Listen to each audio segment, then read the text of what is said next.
अब अगर कुछ छूट गया है, कुछ नहीं पढ़ा है, तो अब क्या करना है? पेपर 1 में अगर अभी डर लग रहा है तो क्या-क्या चीज़ें एकदम कर ही लो। तो एलआर में तो पजल्स और सीटिंग अरेंजमेंट आते ही हैं, तो हाँ, तो ब्लड डिस्कस रिलेशन से करते हैं। सवाल आ रहे हैं, फिर लॉजिकल रीज़निंग तुम्हारा वीक है, तो उसको पहले अटेम्प्ट मत करो। फिर पेपर 2 की अगर हम बात करें, तो पेपर 2 में कुछ टिपिकल क्वेश्चंस होते हैं। एक बहुत इम्पोर्टेंट चीज़ कि सुबह जब उठो ना तुम पेपर देने जाने के लिए,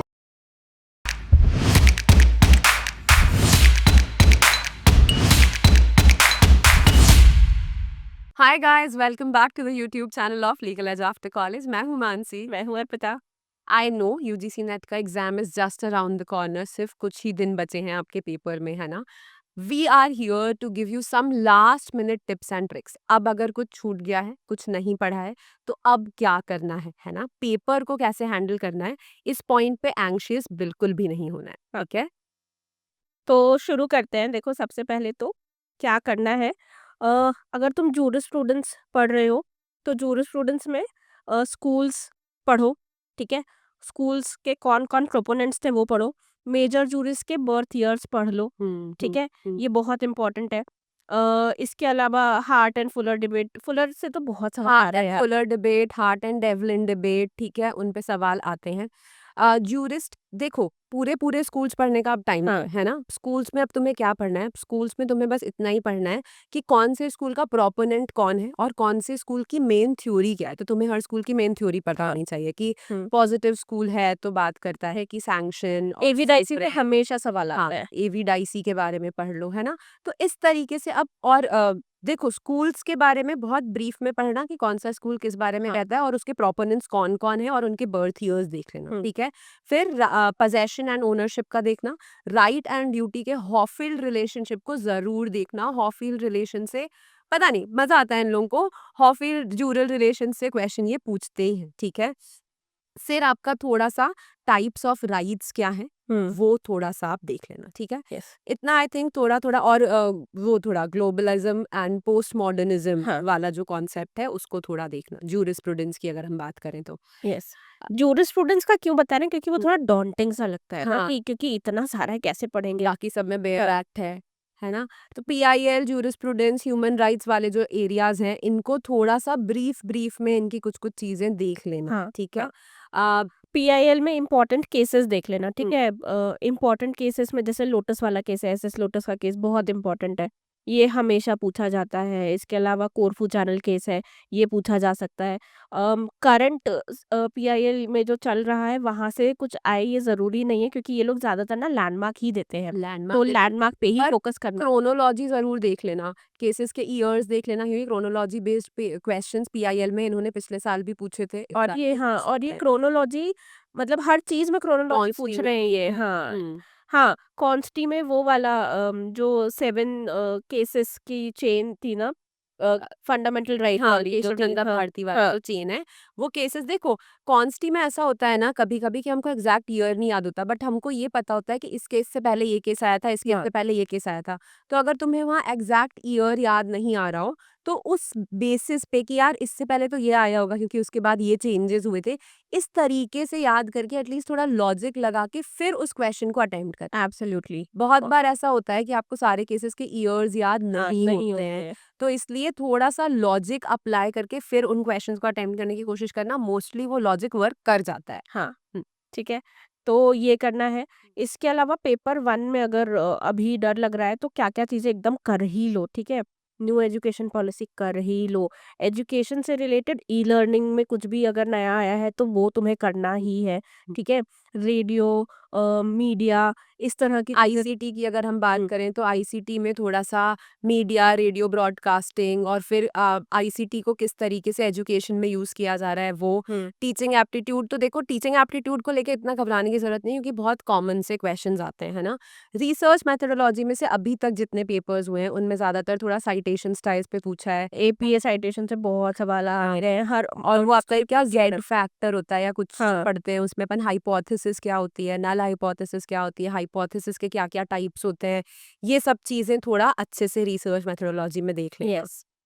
मैथ्स जो आ रहा है, जो डीआई आ रहा है, वो इजी ही आ रहा है, ठीक है। उसमें जैसे फाइंडिंग डाई के ऊपर आ रहा है, इसके अलावा मैथ्स में जो क्वेश्चंस आ रहे हैं वो सिंपल इंटरेस्ट के हैं, परसेंटेज पे आ रहे हाँ, हैं, रेशियो रेशियो प्रपोर्शन प्रपोर्शन पर आ रहे हैं, है ना? तो मैथ्स बहुत ज़्यादा डिफ़िकल्ट नहीं आ रहा नहीं है, आ रहा है। पर हाँ, मैथ्स के एटलीस्ट अपने जो फ़ॉर्मूले हैं वो रिवाइज़ कर लेना, है ना?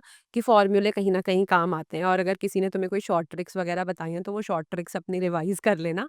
एलआर में तो पज़ल्स और सीटिंग अरेंजमेंट आते ही हैं, तो वो हाँ, तो ब्लड इस बात रिलेशन से करते हैं। सवाल आ रहे हैं, पजल से आ रहे हैं, लेटर सीरीज से आ रहे हैं। देखो, लेटर सीरीज इजी होती है, ब्लड रिलेशंस इजी होते हैं, तो इनको अटेम्प्ट करने की कोशिश करना, है ना? पजल्स टाइम कंज्यूमिंग हो जाते हैं, क्योंकि वो बड़ा सा पैराग्राफ, हाँ, फिर उससे फॉलोड 5 क्वेश्चंस। अगर उतना टाइम नहीं बच रहा है, नहीं लग रहा है, तो पजल्स को पूरा सॉल्व करने के लिए एंड के लिए भी तुम छोड़ सकते हो। छोड़ सकते हो। रीडिंग कॉम्प्रिहेंशन इजी आया है, अभी इजी आ रहा है जितने अभी भी तक। हाँ, पेपर्स हुए हैं उनमें रीडिंग कॉम्प्रिहेंशन को लेके परेशान होने की ज़रूरत नहीं है। अब थोड़ी-सी बात करते हैं कि इस टाइम पर अगर कुछ चीज़ें छूट गई हैं, तो पेपर 1 में क्या अटेम्प्ट करो और पेपर 2 में क्या अटेम्प्ट करो? मतलब अटेम्प्ट तो पूरा ही करना है, बट प्रायोरिटी किस चीज़ को दो? तो पेपर वन में अगर मैथ्स तुम्हारा वीक एरिया है ना, या फिर लॉजिकल रीजनिंग तुम्हारा वीक है, तो उसको पहले अटेम्प्ट मत करो, हुँ। क्योंकि वहां पे क्वेश्चन सॉल्व करने बैठोगे ना, it will take so much of your time. और तुम्हें पता नहीं चलेगा कि एक क्वेश्चन सॉल्व करने में तुमने 10 मिनट्स कहाँ कहाँ वेस्ट कर वेस्ट दिए। कर दिए।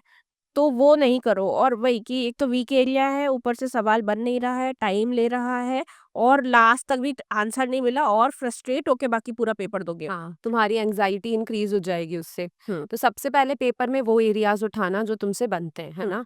तो जो नॉर्मल से क्वेश्चंस दिख रहे हैं, टीचिंग एप्टीट्यूड, रिसर्च मेथोडोलॉजी, हाँ, एचपीई वाले दिख रहे हैं। रीडिंग हाँ। कॉम्प्रिहेंशन बहुत आसान आ रहा है, हाँ, और आसान ही आता है। आसान ही आता है यूजीसी नेट में reading comprehension, people development environment, higher education system, ICT, communication, इनके क्वेश्चंस तुम पहले सॉल्व करो, पहले कर लो, हाँ। ठीक है? मैम ने बता ही दिया कि हायर एजुकेशन सिस्टम में न्यू एजुकेशन पॉलिसी थोड़ा अच्छे से देख लेना, स्कीम्स के ईयर याद लर्निंग कर लेना, हाँ, ई लर्निंग में क्या-क्या चीज़ें आई हैं, टूल्स, डिस्टेंस, हाँ, ई लर्निंग टूल्स क्या हैं, डिस्टेंस लर्निंग में क्या-क्या आया है, ठीक है? वो थोड़ा देख लेना। ईयर्स याद कर लेना, कौन-सी कमीशन कब आई थी, हाँ, कुछ ये भी इम्पोर्टेंट। पूछा जा रहा है। हाँ, न्यू एजुकेशन पॉलिसी आपकी 3 बार आ चुकी है, तो फर्स्ट कब आई थी, सेकंड कब आई थी, थर्ड कब आई है, उसके थोड़े ईयर्स, फर्स्ट किसने दी थी, किसके रेज़ीम में आई थी, सेकंड कब आई, थर्ड हम्म, कब आई, वो सब थोड़ा देख लेना, ठीक है? फिर उसके अलावा इसके अलावा पेपर वन में ना अपनी घड़ी लेके जाओ, एंड ना 5 मिनट पहले, 5 मिनट्स पहले जो भी कर रहे हो रुक जाओ। हुँ, जो क्वेश्चंस वैसे है ना, जो तुमने एकदम छोड़ के रखे हैं, नहीं आ रहा है, उनको एबीसी कुछ मार्क कर दो, और अच्छे से फिल करना, ठीक है? वो नहीं, हाँ, इस ऑनलाइन बार में तो तो सीबीटी है, तो हाँ, कंप्यूटर बेस्ड है, हाँ, तो कोई दिक्कत नहीं है। कंप्यूटर बेस्ड रहता हाँ। है ये तो, हाँ। तो उसको मार्क कर दो, क्योंकि नेगेटिव मार्किंग नहीं है ना, तो यू हैव नो कोई नुकसान नहीं है उसका करने का। हाँ, तो अटेम्प्ट तो सारे ही क्वेश्चंस करना, खाली मत छोड़ के आना, भले ही तुक्का गलत लग रहा है, मारा क्या जा रहा है, हुँ, तुक्का लगाओ एटलीस्ट, है ना? हाँ, वही मैथ्स, लॉजिकल रीजनिंग, ये सब एंड के लिए छोड़ देना। एंड में टाइम बचे, तुम्हें कोई ईज़ी से क्वेश्चंस दिखे, जैसे लेटर सीरीज़ दिख रहा है ना? सिंपल सा कोई प्रॉफिट एंड लॉस दिख रहा है, सिंपल परसेंटेज दिख रहा है, उसको सॉल्व कर लो, हाँ। ठीक है? जिसमें बहुत कैलकुलेशन लग रहा है, जिसमें बहुत सारी मैथ्स लग रही है, तुम्हारा दिमाग इज़ नॉट मैथिंग इनफ, हुँ। तो वो नॉट मत मैथिंग करो, इनफ।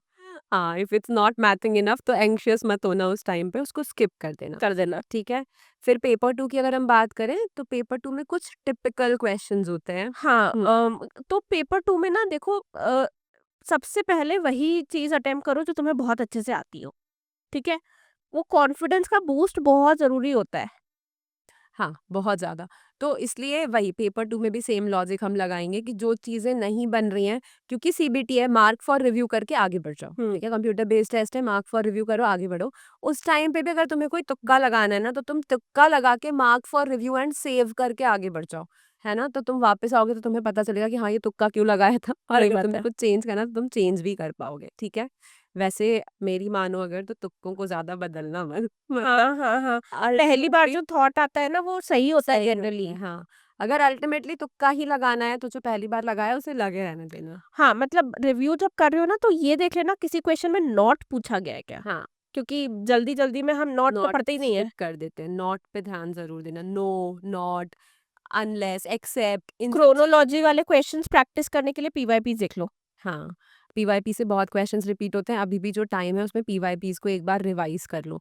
और क्रोनोलॉजी बेस्ड क्वेश्चंस ऐसे होंगे जिसमें कन्फ्यूजन होगा ना, तो उनको मार्क फॉर रिव्यू करके आगे बढ़ जाना और उनको आके थोड़ा दिमाग लगा के सोचना कि कौन-सा केस पहले आया हो सकता है, किस केस में क्या बोला था, ये भी थोड़ा जो हुँ। वो मैच द कॉलम वाले हाँ, जो मैथ्स द क्वेश्चंस कॉलम होते इस हैं, बार भी पूछे जा रहे हैं हाँ, वो काफ़ी। पूछते ही हैं ये लोग। हुँ। तो मैच द कॉलम वाले जो क्वेश्चंस होते हैं, उनमें अगर तुम्हें कोई कन्फ्यूजन हो रहा है कि यार इस केस में भी तो यही बोला था, इसमें भी यही बोला था, उसको मार्क फॉर रिव्यू करके जाना, वापस आके उसको थोड़ा पेशेंटली रीड करना, तो तुम उसको आंसर कर पाओगे।